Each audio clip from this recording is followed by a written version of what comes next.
Hello dear students, welcome to Kalam sir coaching academy. আমরা আজকে change of parts of স্পিচে চলে এসেছি। তোমরা একটু ফলো করো ক্লাসে। আমরা ক্লাসটা শুরু করছি।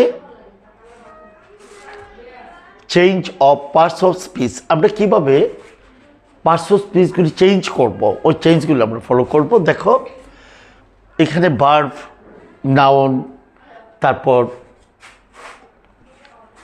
অ্যাডজেক্টিভ, অ্যাডভার্ব দেওয়া, এই চেঞ্জগুলি কীভাবে আসবে দেখো।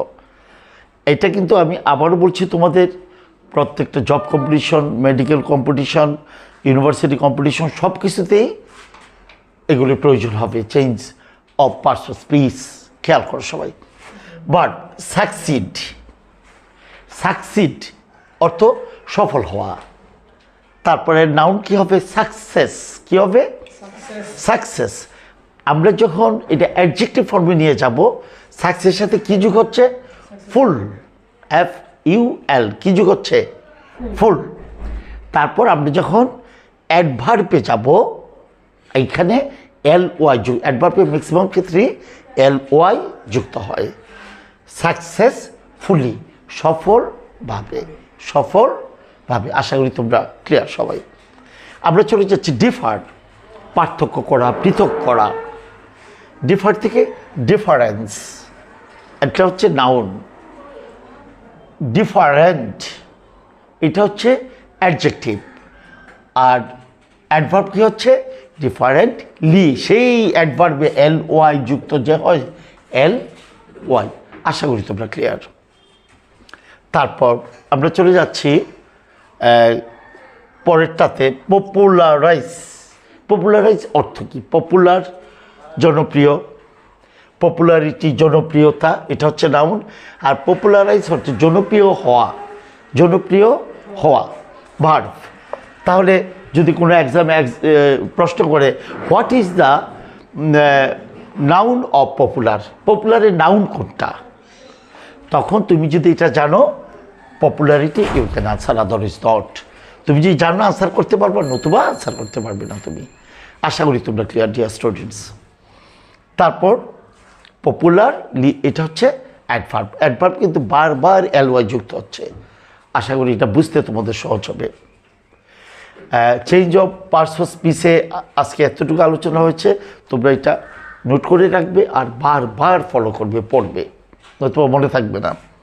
আমরা চলে যাচ্ছি আজকে আরেকটা ডিপার্টমেন্টে, রাইট ফর্ম অফ ভার্বস। আজকে রাইট ফর্ম অফ ডিপার্টমেন্টটা অনেক গুরুত্বপূর্ণ, তোমরা ফলো করো dear students. Number 1, bread and butter be my favourite food. বসাবনি, bread and butter be my favourite food.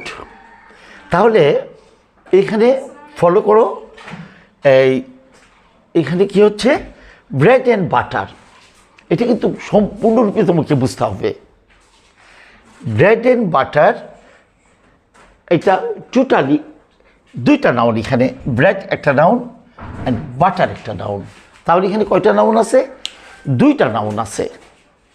তাহলে দুইটা নাউন থাকলে আমরা দুইটা নাউন অ্যান্ড দিয়া যুক্ত হয়ে, একত্রিত হয়ে যদি একটা অর্থ প্রকাশ করে, এটা আমার সকালের নাস্তা বোঝানো হয়েছে, একটা অর্থ প্রকাশ করে, তাহলে এটা সিঙ্গুলার বোঝা যাবে।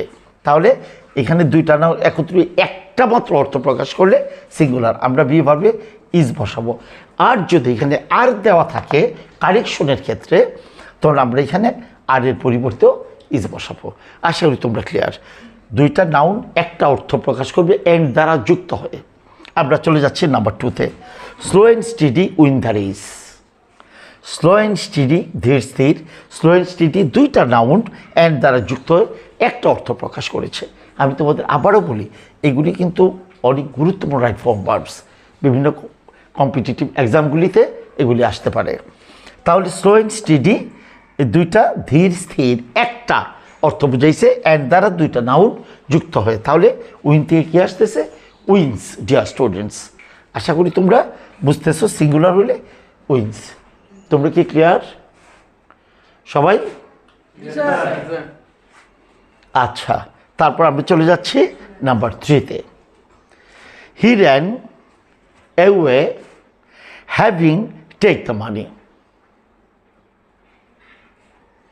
তাহলে এখানে একটা জিনিস ফলো করো, হি র্যান অ্যাওয়ে, সে পালিয়ে গেল। সবাইকে ফোকাস দিও। He ran away having take the money. কী হবে?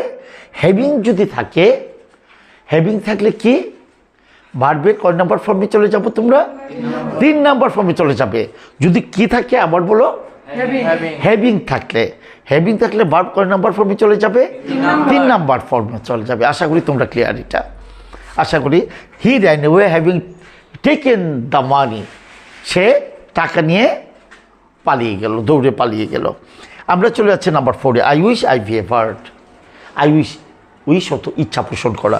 তাহলে এখানে আমরা জানি উইশের পর সাধারণত পাস্ট ফর্ম বসে, আর এখানে আইয়ের সাথে অয়ার বসার কারণটা কি? এইটা হচ্ছে প্রশ্ন। যদি অবাস্তব, অলিক এমন কিছু ইচ্ছা তোমার মনে ইচ্ছা বা বাসনা থাকে, আমি যদি পাখি হইতে পারতাম, আমি যদি রাজা হইতে পারতাম, আমি যদি নারী হইতে পারতাম, আমরা পুরুষ মানুষ যারা, মানে এরকম অবাস্তব অলিক যদি আমরা কোনো কিছু বলি, কী হবে? I wish I were a bird. I wish I were a king. এগুলি অনেকটা কল্পনাতে এরকম। যাই হোক, ইচ্ছা হলে রাজা হওয়া যায়, কিন্তু তারপরও এটা সবার দ্বারা তো সম্ভব না। আচ্ছা, I wish I were a bird. Any problem? আচ্ছা ডিয়ার স্টুডেন্টস, আশা করি ওয়ার কেন সাইয়ের সঙ্গে এটা তোমাদের আর বুঝতে কোনো অসুবিধা থাকার কথা না। আমরা চলে যাচ্ছি নাম্বার 5। এটা অনেক ইজি একটা ডিপার্টমেন্ট, যারা খুবই উইক ইংলিশে, এটা তাদের জন্য। You may come here, you may come here. এখন আমার প্রশ্ন হচ্ছে, মেয়ের পর ভার্বের পরিবর্তন হয় না, শুধু এখানে এইগুলিকে মডেল অক্সিলারি বলে। এগুলিকে কি বলে বলো? Modal auxiliary. যেমন modal auxiliary may, can, should, could, might, মানে এইরকম যদি থাকে, এরপর ভার্ব কি হয় না? ভার্বের কোনো পরিবর্তন হয় না। তোমরা কি ক্লিয়ার? এটা তুমি মনে রাখতে হবে, কিন্তু যদি মনে না রাখো তাহলে খেয়াল থাকবে না। আজকে রাইট ফ্রম ভার্বস ডিপার্টমেন্ট কতটুকু বুঝতে পেরেছ সবাই? আর change of parts of speech কিছু ধারণা এসেছে মাথায়? এখন এটা মনে রাখতে হলে তোমাকে কি করতে হবে? Practice, practice and practice. পৃথিবীতে প্রত্যেকটা জিনিস আমি তোমাদের বারবার বলে দিচ্ছি, everything depends on practice, practice and practice. সবগুলো তুমি চর্চার উপর ডিপেন্ড করবে। তুমি যে প্র্যাকটিস না করো, তুমি সহজ জিনিসটাই তোমার মনে থাকবে না। তোমরা কি সবাই ক্লিয়ার? আর ভালো থাকবা সবাই। যারা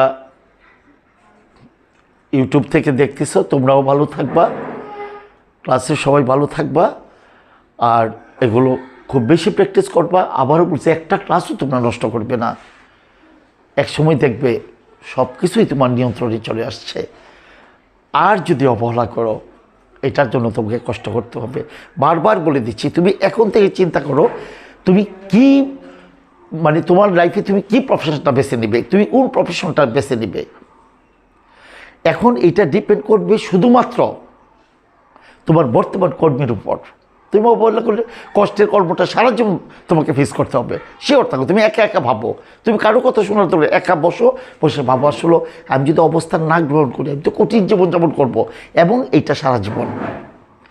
আর যদি তুমি এখন থেকে ভালো করে তোমার অবস্থানটা সুসংহত করো, সমাজের বড় অবস্থানগুলি তোমাদের জন্য অপেক্ষা করতে থাকবে। সবাই ভালো থাকো, সুস্থ থাকো, সুন্দর থাকো। খুদা হাফেজ।